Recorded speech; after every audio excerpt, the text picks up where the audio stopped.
Hey everybody, just wanted to let you know that there's a little bit of an echo in this one. I tried to edit it where I could, but I did as well as I could. So please bear with it and enjoy the rest of the episode.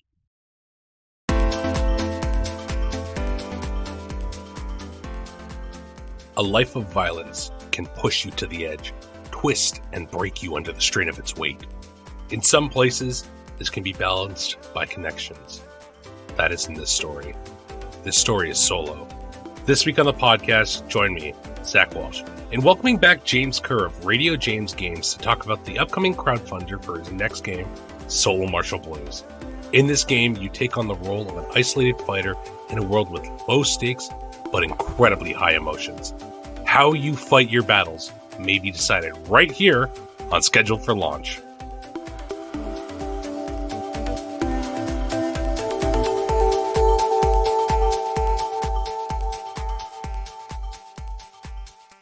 Welcome to Schedule for Launch, a podcast to discover the projects that you may have missed.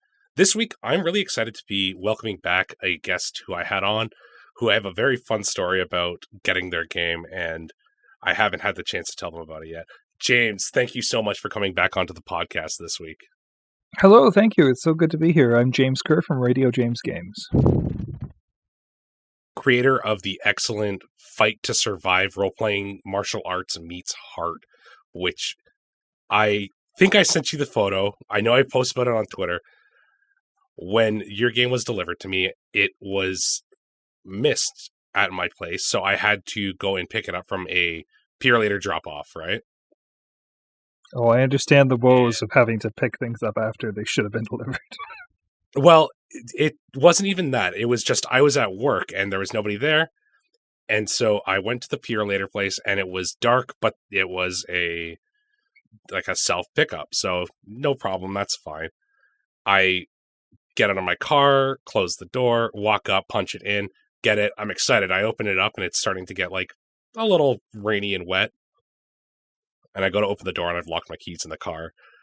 And I was like, oh no, I just opened the book and I got to protect it. So I'm like huddled over it. And it really starts to come down. I was like, I can't let this get ruined. So I climbed under my car as I called CAA to come and unlock my door for me. And the guy found me under the car, huddled over the book, waiting for my car to get unlocked. And I was under there for like 40 minutes.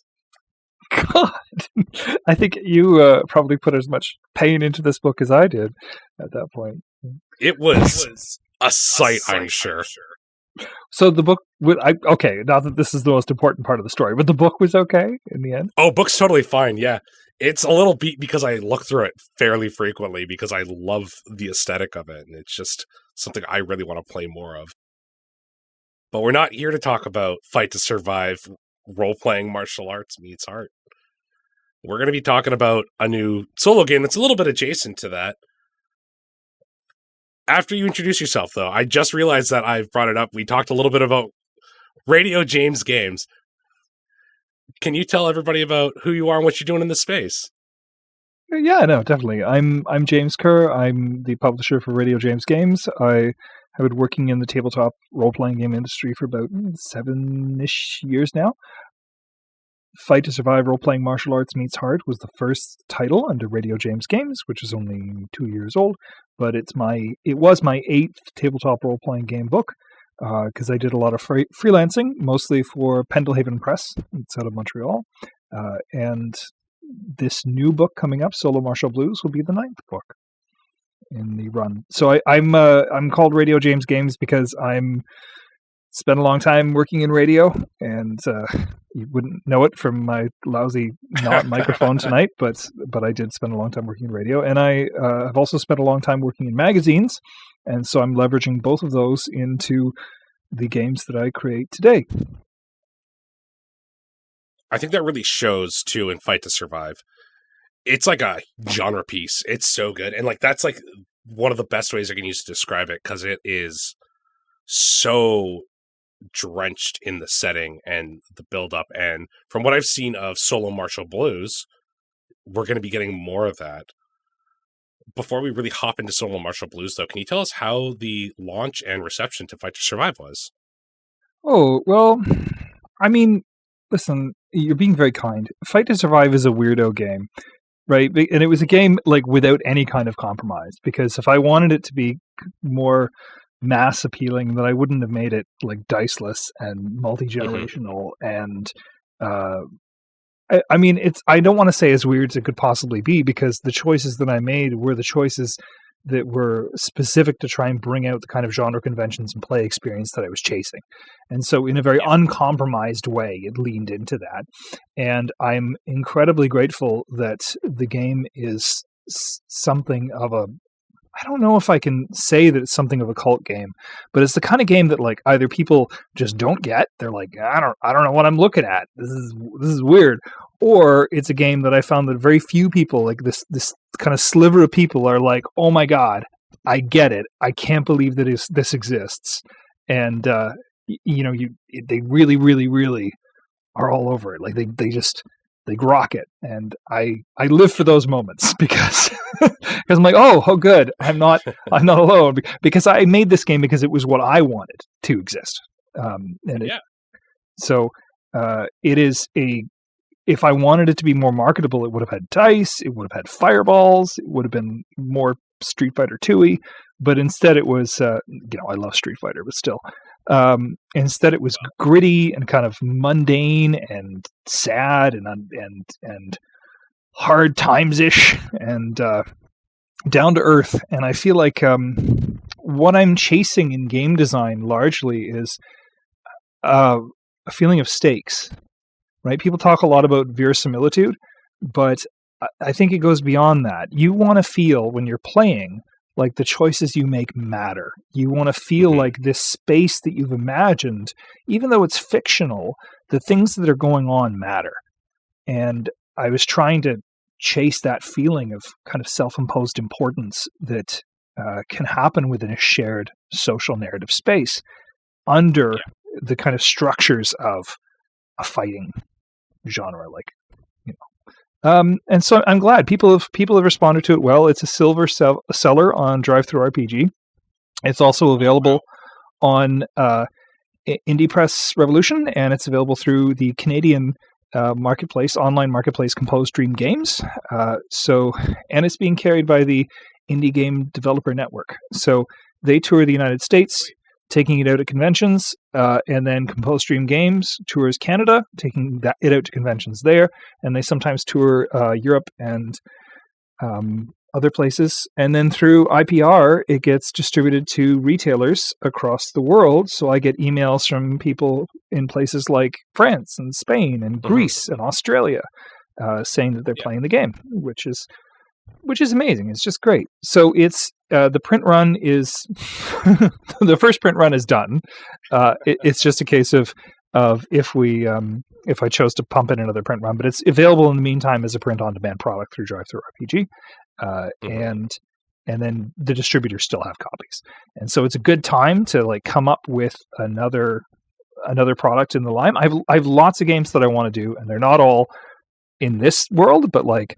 Yeah, but I was like, let's keep going. So I published some combat cards, which are just a fun little product to like help people track their moves, and then turned around to do this solo game because people kept asking me, like the number one question I got throughout the entire production of Fight to Survive was, is there going to be a solo game? Like, is there going to be a solo variation? Are there going to be solo rules? It's solo. And no, it was constant. I was like, naively, I was like, yeah, sure, no problem. Yeah, I'll add it as a stretch goal, whatever.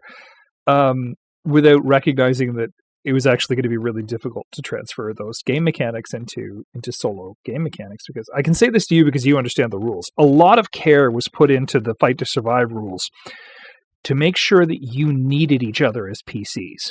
Because the first question in that kind of genre is like, why isn't this a one-player game? Like, you could just be a one person. Like a lot of the movies that it emulates, like Bloodsport is a good example, are kind of like our protagonist narratives. Like there's a central person facilitating.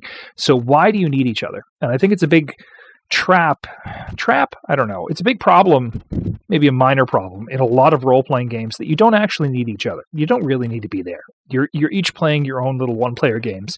Why is this party of incredibly different creatures adventuring together at all? Right, is a question. And I thought that would be a big question in Fight to Survive. So I tried to integrate what you're doing together as in martial comrades into the structure of the system. Trying to remove that to make a solo game proved very difficult. So instead of being a 50-page supplement that I promised the backers, I just made a new book. It was 124 pages. It's absolutely self-sufficient and complete. But it got me thinking, like, hey, more people than this are going to probably want to play this game. So can I expand it? So when I was doing the Kickstarter one, I only did 3 years of adventures. I planned for 10 years. And I wrote most of those years. And I thought, well, I'll just throw it up on a crowdfunding endeavor and see if people want it, and if it's going to have some juice. So it's coming to Crowdfunder as a platform. Crowdfunder is the platform as part of the Tabletop Nonstop on February 1st. And it's running through the month of February, through fantastic February, and ending on March 1st. I'm really excited about Solo Martial Blues. Fight to Survive, you did mention there that it really was about...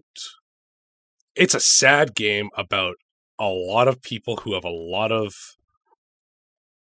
We're going to just say issues, because that's the neatest little word to tie it up together.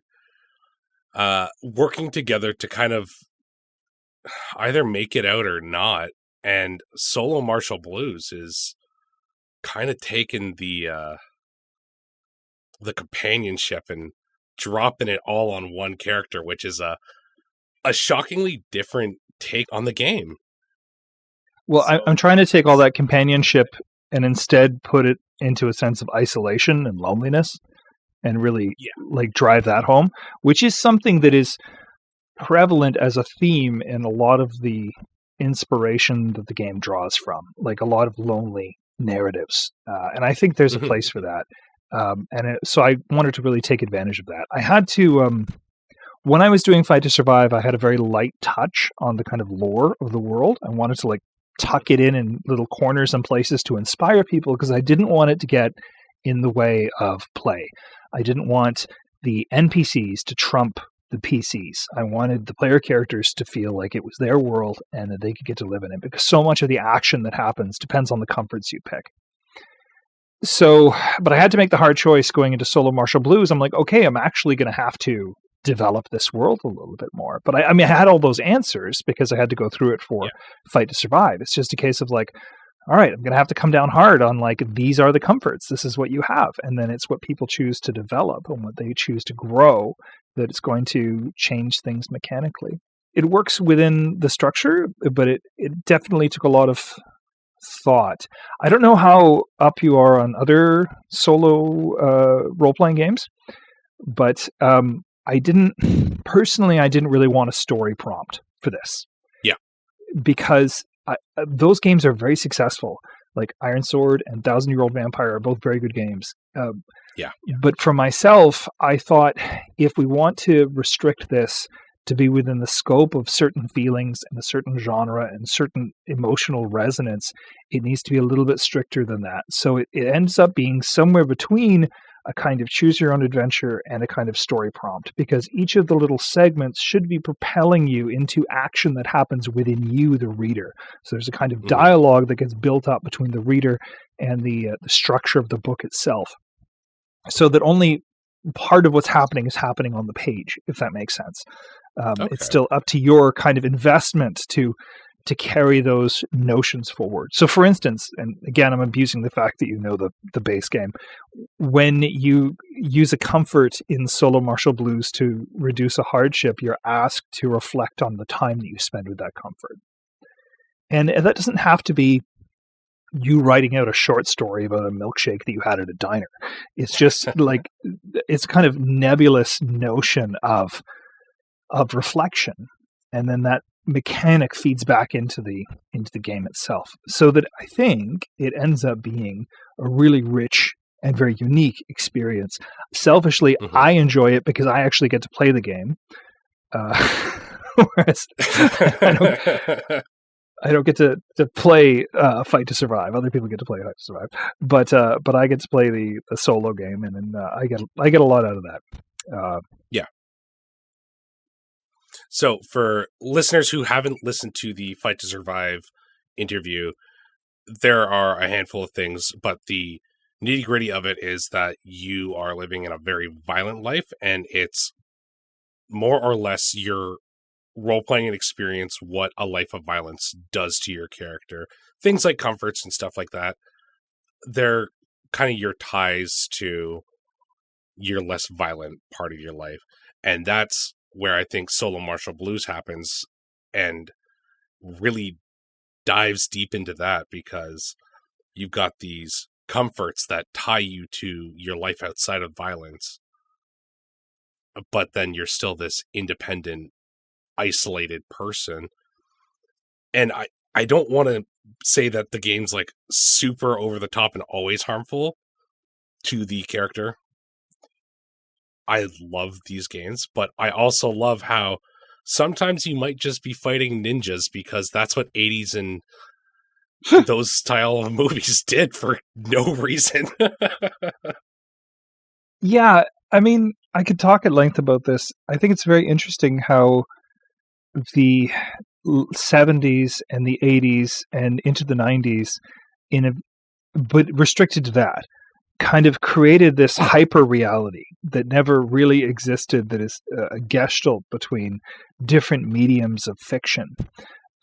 Like, what on earth is Final Fight, the video game, right? Like, what is that kind of, exactly. Like, what does that even mean? Like, how is that a reality? So between like video games and movies and other like adventure books, like the Reno Williams books, you kind of achieve a weird, didn't ever exist really, hyper reality of violence and action. That is specific to the 20th century. It's really fun to go play there because it's a place of fancy and bizarre behavior, you know, like 5 elemental ninjas jumping out of the ground. But it's also a place. It's also a place with a lot of deep emotion, feeling, and heart that is much maligned in terms of critical analysis. But I think there's a lot. I think there's also a lot there. There's a lot to There's a lot to discuss. So, what kind of games can we make in that very closed garden? And Fight to Survive is one of them. I think one of the things that you've done with this game too is in Fight to Survive, you have the adventures lasting roughly once every 10 years. It's one really big violent thing, and that was a huge focus on the generational part.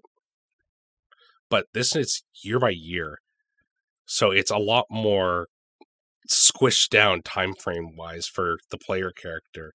What was the big shift for that? Well, people have different ways of running the game, and I wanted to in running Fight to Survive. Like, I'll swap back to Solo Martial Blues, but some people like to run it where, oh, there's an adventure here, and then we're off for 3 years, and then we do an adventure here, and then, oh, we're off for 1 year, and then we do an adventure, oh, and then nothing happens for 10 years. And some people want to really kind of randomize that scope and treat it very broadly. And other people are just like, nope, buckle in, we're doing every single year. It's just some years not much might happen. That's up to you. Like, if you don't get into a fight, you don't get into a fight this year, nothing happened. And I've definitely run years, and this sounds like sacrilege for a martial arts game, but I've definitely run whole in-game years where no fights happened. They managed to be circumvented, in part because they're so friggin' dangerous at times. Like, depending on the circumstance, it could be really, it requires, how do I put this? One of the best bits of feedback I got in playtesting with Fight to Survive was, I can't believe that the decisions you make require actual bravery. Like, you need to feel brave to do this brave thing. Like, I don't want to run into the gunfire. No, So it's a bad idea. yeah, so some people can people have different scales of trying to approach it. I wanted to do that intentionally, depending on the play group, right? Because already Mhm. weirdo indie games have such narrow focuses. So doing solo Martial Blues, it grew out of an idea I had of doing um, of breaking the whole thing down into decades. Because when I did Fight to Survive, I made up a list of NPCs and did kind of 5 canon playgroup characters, one for each decade, like one group for each decade. So it's 50 characters. And when I had to restrict myself to a kind of narrow focus for this, because I knew I wasn't going to get through, I was only going to get through so many years, I was like, okay, well, the 50s, because I was thinking of River City Ransom, and I was thinking of The Outsiders, and I was thinking of, a lot of like fun, like flat top hair, pompadours and greasers and leather jackets, and like that's a fun period. That's also kind of a hyper reality that didn't exist too, right? Which is very similar in many ways to the way things were spun and reinterpreted in the 80s and 90s. So given that, I wanted it to be about somebody's journey through the years, and I knew that certain things had to happen in certain years given the history of the city. So I was kind of trapped in those. So it just became a kind of, I don't know, can I say a slog? I mean that in a good way. Like it's this feeling of like 100%. kind of the glory that you can punch out of drudgery, having to go to work and to fight your way up, and how confusing that can be. And there's I don't want to spoil I don't know if you've gone through the one that was released to the Kickstarter backers, but I'm pretty proud of, there's one year where you just run into a burning building, and every single floor you have to make the choice: are you going to go up or are you going to leave? And if you leave, you know that the person you're trying to rescue is gone. But you have to stop and reflect every single time as a player, like, am I going to survive this? Am I going to burn up in this building? Because it's getting worse. Every time you go up, it gets worse. And it's a good example because a person can't actually survive running through 4 floors of a burning building. Like they would drop like and that, smoke no. like that is not reasonable. That is not within the realm of reality. But I really like Steven Spielberg once said that his most successful ratio is 90% real, 10% fantasy. And I think that's a really attractive ratio. So that running up the burning building allows me to dip a little bit into kind of a fantastic aspect and something that's otherwise very well grounded. But it makes you as a reader and as a player reflect on, oh, do I really want to do this? This game is giving me an out. Do I want to keep going? I don't know. It's so stressful. Ugh. And I had people, like when I was circulating the playtest documents for it, emailing me and be like, this game is traumatizing. I can't do this. I can't walk up one more step. Like I'm out. Which to me is great feedback. That's what I want to hear. I want to hear that you're I want to challenge the medium of what can be accomplished with tabletop role-playing games as a whole, but like I think that solo games specifically have a lot of untapped space for how are you playing and interacting with and engaging with the person who's playing, and that what is their relationship to the text, and what can you provoke out of them? Because I don't want people just reading a novel. I don't want to write a novel. I can write a novel, that's fine, but like I didn't write a novel for you to read. That's boring. I mean, even if it's exciting, in terms of trying to make it into a tabletop role-playing game, that's not it. So it's got to be somewhere in between a novel and choosing your adventure and a story prompt but everything has to go back to you, the reader. How are you connecting with this material? And that's the point that it really works. That's the point of interest. Yeah. You're letting me go on mad tangents here. No, it's okay. The burning building was one that I wanted to talk about because I remember reading that for the first time and being like, oh, this is stressful. Like, I've always played my tabletop role-playing games characters a little bit more fast and loose because if they die, I get to make another character, and that's great most of the times. There's a couple games that I don't love creating character for, but Fight to Survive has a really fun way of building up characters, and from what I've seen so far, Solo Martial Blues more or less more of the same. It's great, a little bit more fleshed out by the sound of it, but that's the plan at least. But I remember doing that bit and just kind of like being like, oh, I don't know if my character would want to, but I don't know if they would, because it gets bad. Like, and you're like, something that you've done really great is the stakes are so high. And like, death is an easy stake to deal with. But when you're like, yeah, your character whose thing is that they're a fighter, and like that's what they do, and you're like, this is going to be inhibited for at least a very long time. It's so good. Yeah, I knew that I had something with the book when I was playing myself, and I was not having a good time with it in terms of success. I kept losing the fights, and I kept taking on hardship. And then the one character, Judy Herrera, the fighting schoolgirl, takes me to a local diner and sits me down and says, listen, I don't think you're taking your martial arts seriously. You need to shape up. And that tipped my hardship off the scale. Like, that made my character quit the game. And all I could think of was like, you know what, Judy? Screw you. I am out of here. This is too much for me. I am not going to take this anymore. I'm leaving. And it was like, I was both like really offended that she would do that. Yeah.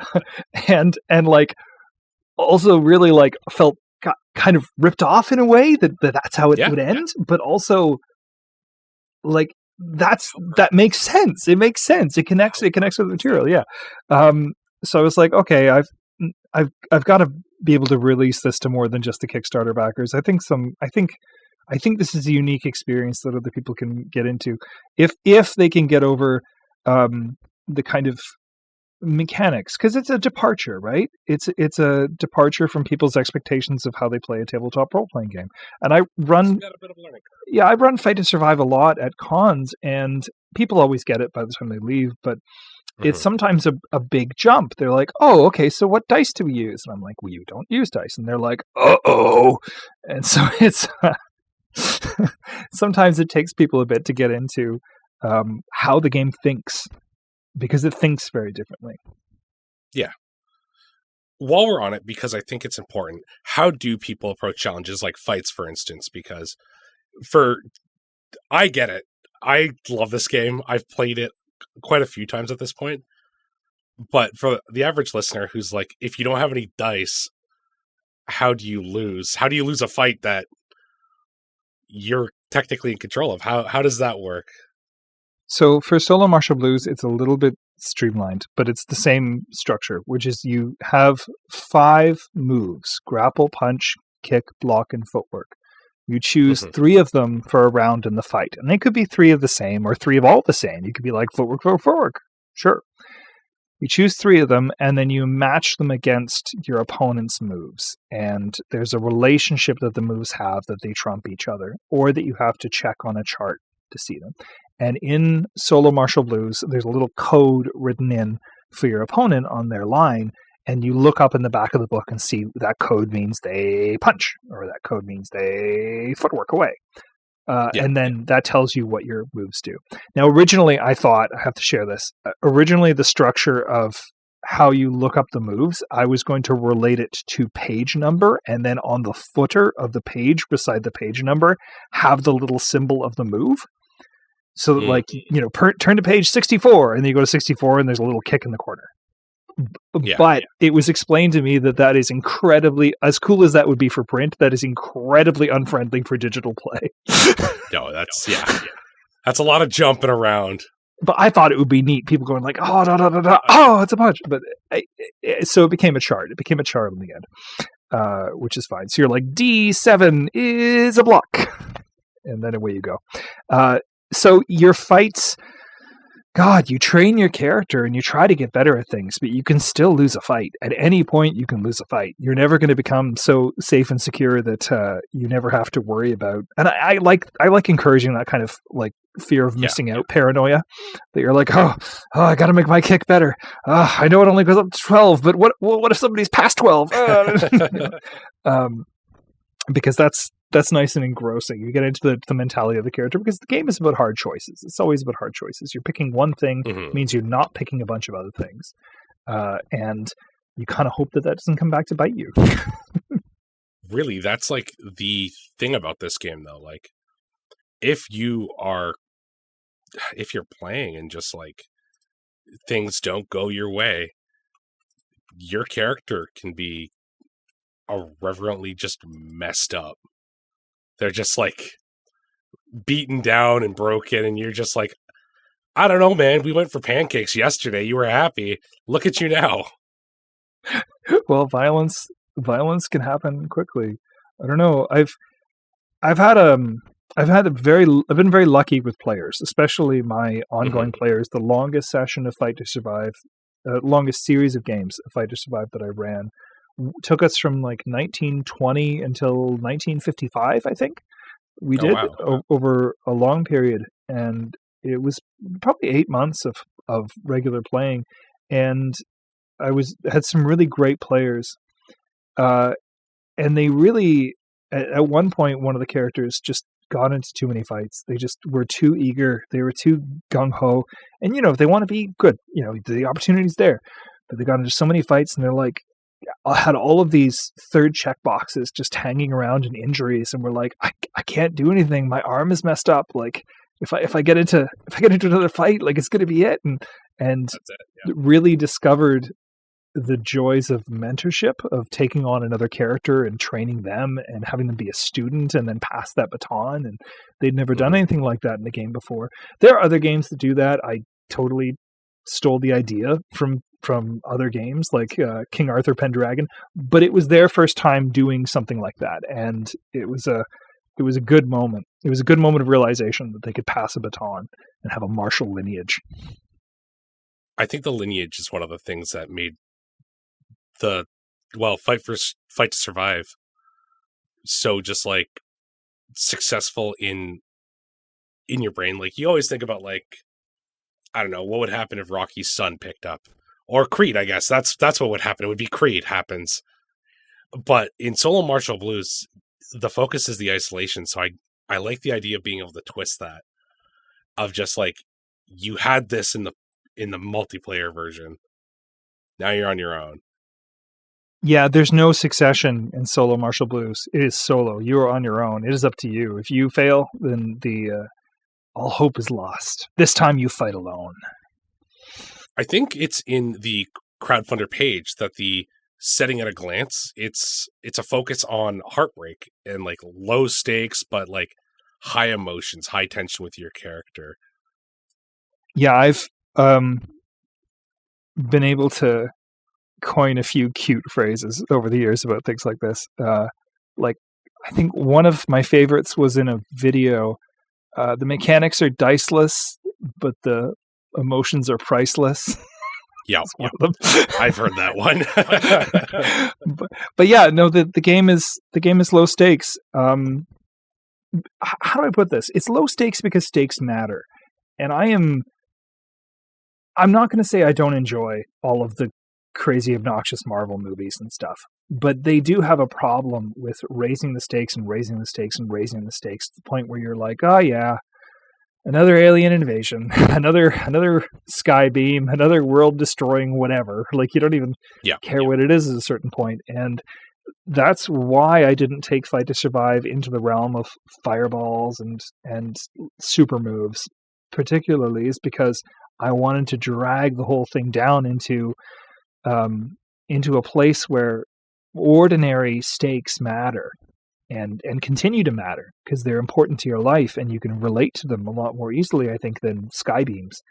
Not that I don't love superhero content, but I feel like that is kind of covered in media, and what we needed was something that was a little bit farther down to earth.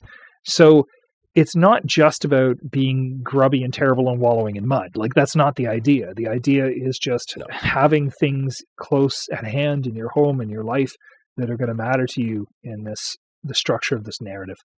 And so Solo Martial Blues is about trying to make a grocery store work that you ended up inheriting. And it's about playing at card games with your friends and feeling kind of self-destructive and being tempted to gamble away the amulet that your father gave you because you don't know what it means and you haven't been able to get any answers. You know, it's about the fact that people change and grow. And I don't know if you have any experience in martial arts, but sometimes people go through... Oh, okay, there you go. Well, people go through different teachers in their life in the real world, right? But in all the martial arts games, you know, you have a surrogate father figure who's your only teacher that is there forever. But in fact, people change, people grow apart, people come together, people move on.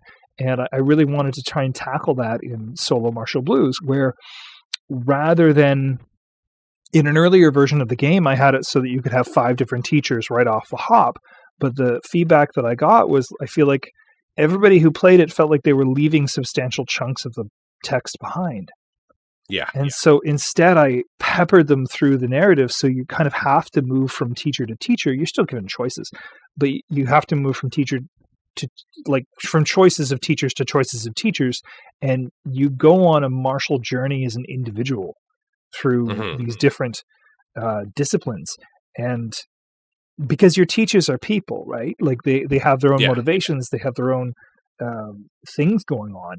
And it's some of the best stuff in that book, as far as I'm concerned, is how your relationship can deepen or separate based on the comforts that you choose to pursue. So if you really want to know more about your teacher, you at the end of the year, you can go into their comfort and here's more about your teacher. If you don't really care about your teacher, you want to do more about your friend Judy, or you want to do more about the grocery store, or you want to do more about this or that. You can choose to dive into those parts. The book, given its structure, there's always going to be a bit of repetition when you're repeating the whole thing. Yeah. But I don't feel... I always felt whenever I was playing it, I would go back to it and be like, okay, let's do this totally different. Like, let's have a totally different character. Let's do this in a completely different way. I am now a huge, hulking, raging rustler. Let's go. And that always provided a very different experience. So I think that it's rich, Solo Martial Blues. I think that it feels meaningful. And I'm looking forward to finishing it, because I've kind of structured how many years are going to be according to how much fun it funds, right? If I get, it's only $3,000, it's pretty modest. It's like half of what Fight to Survive was. But at 3,000, I think I'm doing up to 55 or something, 1955, and then for every, like, I think it's $500 thereafter, I'm adding on another year of content. So we'll see how far we can go, but I really want to be able to do 10 years, like a whole decade, tip to tail, and give people a really big, rich experience, just without the book getting too big, right? Because already it's like... Yeah. Already is. Well, what's the demo page? It's like... It's 126 pages? Just that one? Yeah. Yep, 126. Now that's the first 3 years, but it's also all of the rules and the character creation, right? Which took up the first 40 pages. So I'm kind of guessing at about 200. I think that's a totally fair length for a book, especially for something like this. That's actually pretty big. Let's talk about Crowdfunder, though, and what's going on there. So this is happening February 1st, right? February 1st is the launch, yes. So tell us a little bit about Crowdfunder and why you're using them instead of the other big ones, because I know that they all have their own problems and benefits. Well, okay. Number one is that I'm just fooling around. I just wanted to see if Crowdfunder would work. But also they're Canadian. They're Canadian. Right? I didn't know that. Yeah. So they're based in Vancouver, so they're very different Canadian than you and I, but they're based in Vancouver. Yeah. And also, I mean, no discredit to Kickstarter. I've met people at Kickstarter. I've done several Kickstarters now, but Crowdfunder would talk to me and have meetings.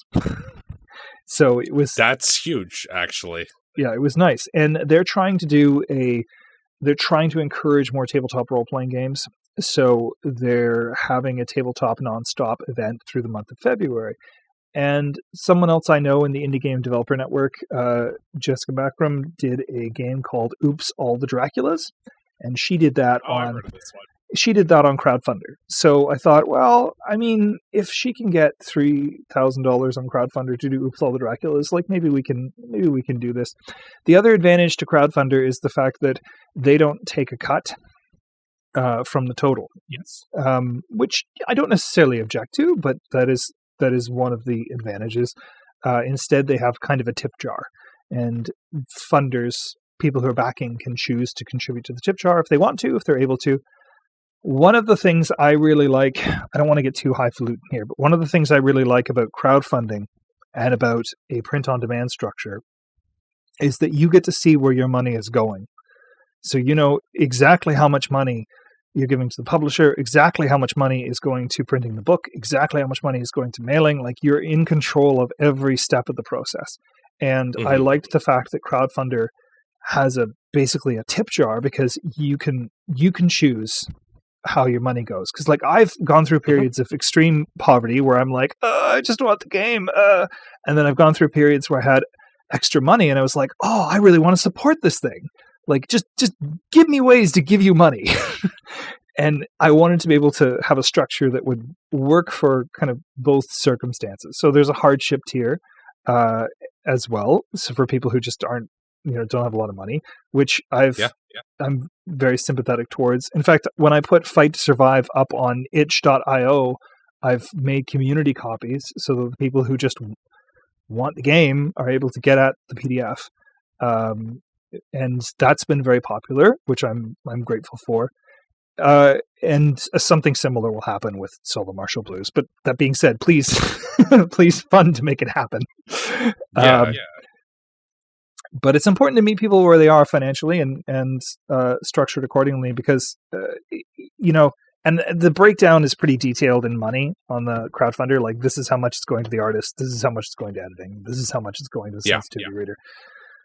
Very transparent, because we're a cottage industry and we're a community, more or less. We're a community as an industry. So it's I think it's important to be transparent like that if you're depending on your community to come out and help to get something done like this. Mm-hmm. I think that's one of my favorite things about Crowdfunder. I've only heard positive things about people who've interacted with the creators and the staff, and I've had questions and are trying to get things off the ground. So I think that it's definitely one that people who are listening to this and considering starting their own thing should really look into them all, because look into them all, because like, I like Kickstarter, but I think there's a problem with Kickstarter being the gorilla in the room. And I think that the more BackerKit and GameFound and Crowdfunder and all the other ones, the more they do cool and interesting different things, I think the healthier market we're going to have for crowdfunding overall. Whereas if we just kind of let Kickstarter be 90% of the market, it's maybe not for the best health of the industry. I do plan to go back to Kickstarter for other projects based on what they are, and based on the size and the scope of what I'm looking to get at. But I thought, this is a neat one to do on Crowdfunder. Let's explore this as a platform. Yeah, well, look at 3 years ago, like even 4, during early COVID, when there was that boom in the TTRPG space. Like, you had to go to Kickstarter. That was your only option, really. Well, it's changed so much since then, right? Exactly. Already it's changed. So who knows where we're going to be? Who knows where we're going to be in a while? We're still in the golden age of crowdfunding. I don't know how long we're going to be able to call it that, but like, there's remarkably few projects fail, right? It is certainly in tabletop role-playing games. The vast majority, people know what they're doing. They know what they're delivering. And I think expectations have changed quite a bit. Like, some positively, some not so positively. Like, some people feel that Kickstarter should just be a pre-order model. And while I kind of sympathize with that, in that, like, I'm paranoid as a publisher. I want to make sure the book is done before I even come to crowdfunding. Like, Like, there better be very few details left to iron out because Mhm. I don't want to be funded and then have to freak out about getting something done. I have to change brains to marketing brain as soon as the crowdfunding happens. I don't want to do editing brain or designing brain anymore. That's too late. It's too late for that brain. Or there's a paper shortage of all things. Or there's a paper shortage, or the boat gets stuck in a canal, or whatever. But I'm sympathetic to people who are trying to treat it like it kind of was designed, which is that I have an idea. Will you fund it? Okay, I'll do the idea. Yeah. I don't really want to do that because I as a developer, I want to make sure that it works first. I want to make sure that it does everything I want it to do, and then ask people for money. But the model still accommodates all kinds, which is great. Yeah, we really haven't had a Mighty Number 9 situation with TTRPGs yet. I mean, there's been a few. I don't know. We don't have to talk about this too much. There's been a few debacles. Like, my personal favorite is the Mountain Witch. And if you haven't looked into it, it's a really fun, interesting game that came out of the Forge. So a whole lot of kind of theory navel gazing, and I say that with love. But it's a game about samurai going up a hill to fight a mountain witch. But you probably won't make it up that hill. The central mechanic is based on trust and betrayal, and you have a different score in trust you place in the other PCs, and it's very. It doesn't have to be, but it often ends up being very PvP, like last man standing kind of structure. But it's a game of trust and betrayal. So the author kickstarted a new edition of it, and then no one heard from him again. So just bounced. Okay. The irony of funding a game based on trust and betrayal. And then I think that's kind of hilarious. I don't know how I didn't hear about this. So it's a fun story. Especially there are CD details about it that probably wouldn't feel comfortable broadcasting over a podcast. No, that's totally fine. But there's all kinds of look around. juicy rumors about where the money might have gone and what might have happened to it that are very colorful. So there have been crowdfunding failures in TTRPGs, but the fact remains, if you want to work in this space, you can't fail a crowdfunder. You have to fulfill, because people remember, like, they have a literal history that they can look up of you, like, without much effort. So if you still want to be a designer, you've got to fulfill your promises, and it's not hard. Like, you just do what you're planning on doing, and you keep communicating with people, and I don't know, people are pretty forgiving. And you can afford to be pretty casual in this industry and be like, hey guys, didn't expect paper to go crazy. We're going to hold on for a couple months. Like, what do you think? Like, you can do things like that in a way that maybe in a larger industry you wouldn't be able to. And thank goodness, because I mean, I don't want to be really shallow here, but I make role-playing games because I like connecting with people. I like the social aspect of being around the table and having a fun experience with other people that doesn't depend on me coming up with interesting things to say. And and I like the fact that as a publisher, people can come back to me and be like, oh my God, I had the coolest experience happen with one of your games, and be really excited. And like, the praise does everything to me. Like, I'm like, oh, yeah, I'm glad I gave you that cool experience. Or contributed to that cool experience. Yeah, it feels like a real blessing. And that makes me want to do this. It makes me want to drive forward. I sincerely hope that Solo Martial Blues gets as much love as Fight to Survive did, and hopefully more even, because I think that solo TTRPGs are such a great hopping on point, but are so good for people like myself who are the forever GM, who doesn't get a chance to play a lot, and also I want to write more and read, and just those kinds of things are so good when you're looking at solo games. I mean, there's a really special kind of private experience that you have interacting with a game when it's done well. And Yeah. it fills a very different kind of space in your, I don't know, in your sense of experiences.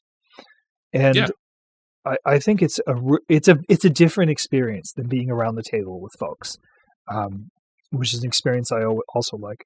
But I'm excited about what this can do. I haven't talked about this yet either, but I'm also really excited that Stephen Wu agreed to do more art for this. Yes. Oh, so good. I love that splash art. Yeah, and he did some great stuff for Fight to Survive, and he's come back to do some great stuff for this book. And how much he's going to get to do is going to depend largely on funding, right? Like the more years we're going to get, the more opportunity he's going to get. I included a lot of lovely old photographs in the test document that I would love to yank. I love them; they look good. But like any opportunity to replace them with original art is fantastic, and I want to do that. He came up with a stunning cover just in the last week and updated everything with the cover because I did have the Kickstarter backer solo version cover up before, but now it's got this great intimidating figure and there's fire. It's so good. It's so cool. And it inspired me to make a different a logo for it too that was going to work with it better. So I just want more of that. Like I just want him to do all kinds of crazy interesting stuff for the interior. We were banding around a third cover we were trying for was I really wanted to do something with like from a first person perspective with your hands out in front of you and going down an alleyway. And I ended up turning it into into just a full page black and white piece, but instead, because we couldn't find a way to make it worth a cover, but like there's just too many ideas, and Stephen is stupid talented and he's outrageously fast, and he's a really cool guy to have on this. And also I have my editor and mentor returning from Fight to Survive, who will iron out a lot of my awkward sentences. And we're lucky to have a sensitivity reader in Gemma Grover who can help me iron out some of my social hiccups. And because sensitive content, and you don't want to. It's emotional. Yeah, you don't want to not do things that feel important, right? But if you're going to do them, you need somebody else to look at them to make sure you're not shooting your mouth off. And because I want everybody to have a positive experience. And so I've got a great team, and it's super, super ready to go. So let's do this. Yeah, really. I think the best piece of compliment that I can give to the current Solo Martial Blues cover is it straight up looks like a mock-up of 80s like martial arts film covers, like the two people getting ready to fight right on the front there, just like I think it's called Best of the Best. I mean, there's a few that are okay. Like, admittedly, and I'll wear this on my sleeve, I am a huge sucker for like late 80s, early 90s movie posters for martial arts. Like Best of the Best was a good one. It's a good example. Best of the Best 2 also. But the Ninja series, Enter the Ninja, Ninja the Revenge, Ninja 3 the Domination are some fantastic covers. American Ninja, where he's has a sword in front of an American flag, just so much fun. They're so colorful. Like what do they even represent? Like they don't represent the people. They represent a kind of attitude they're trying to demonstrate. And there was a particular time in cinema when that was the prevailing wisdom for posters. We've since shifted to show as many actors' faces as possible in a collage, which makes every movie poster look the same. There are exceptions, obviously, but I really loved. Do you know one of my favorites? Absolutely, is the early poster for Chuck Norris's The Octagon, which was just a face of who was the guy? Richard Norton. Just a face of Richard Norton in his like masked getup, staring and I think it was even black and white, and it looked all torn, and it was lovely. So I hadn't seen this. Yeah. Huh. That's like that's a poster. It There's doesn't some need great anything ones. to be. There's some great ones. And one of my favorites also is a not particularly good Chuck Norris movie called A Force of One, because on the poster, he's in like a lotus position, and there's like a laser triangle around him. I love it. My movie teacher in high school brought up this picture, and she was like, or this poster was like, this isn't a good movie poster, but it made people watch the film, so I guess it is.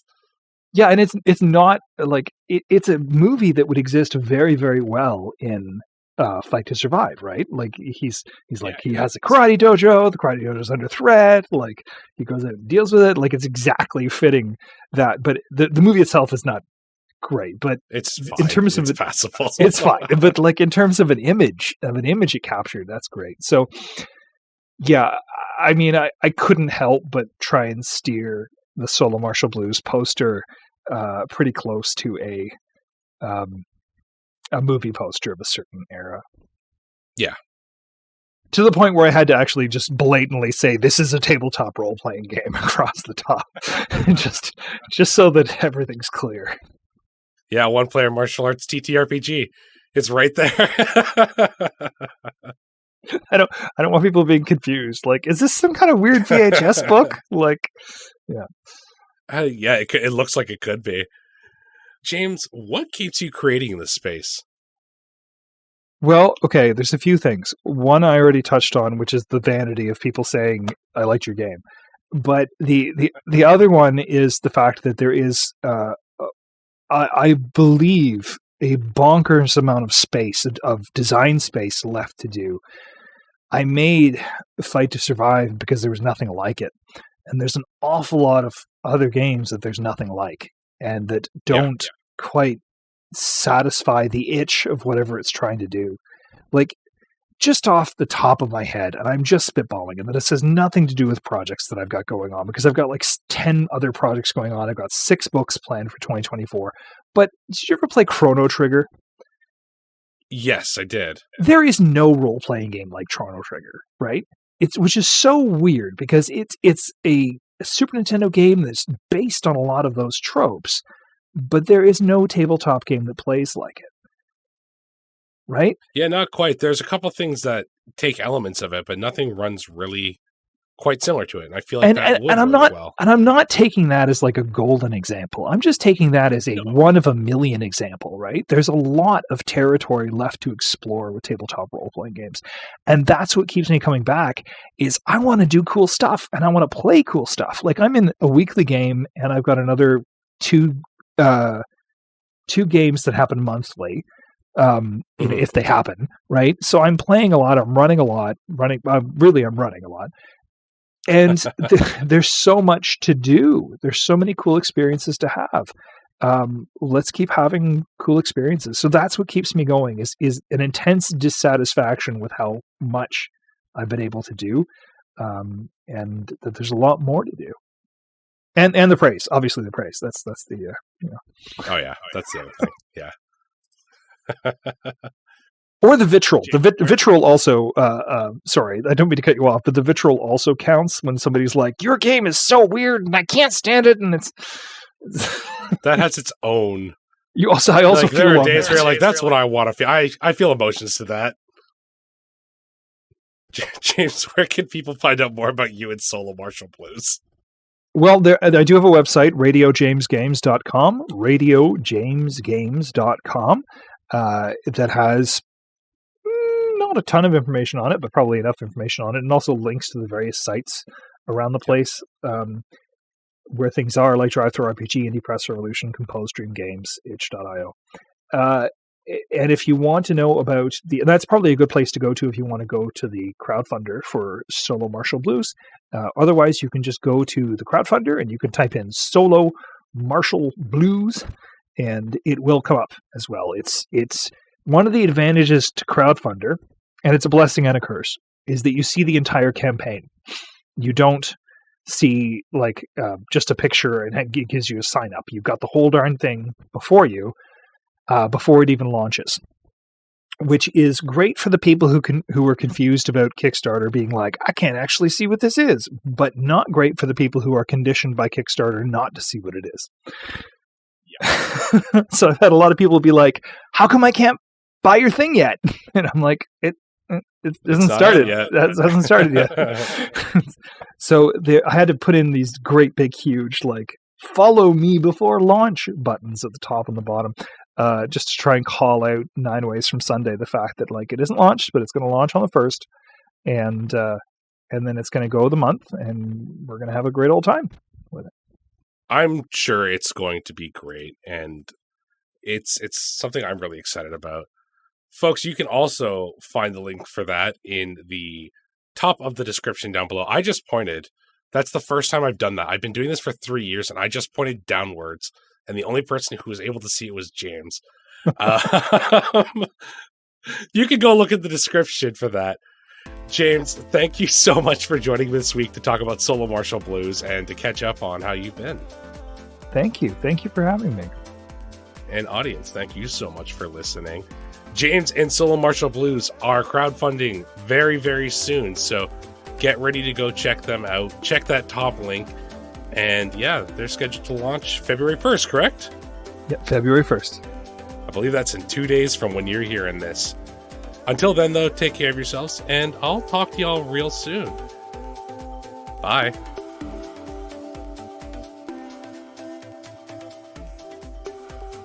Thank you so much to James for joining me on the show this week.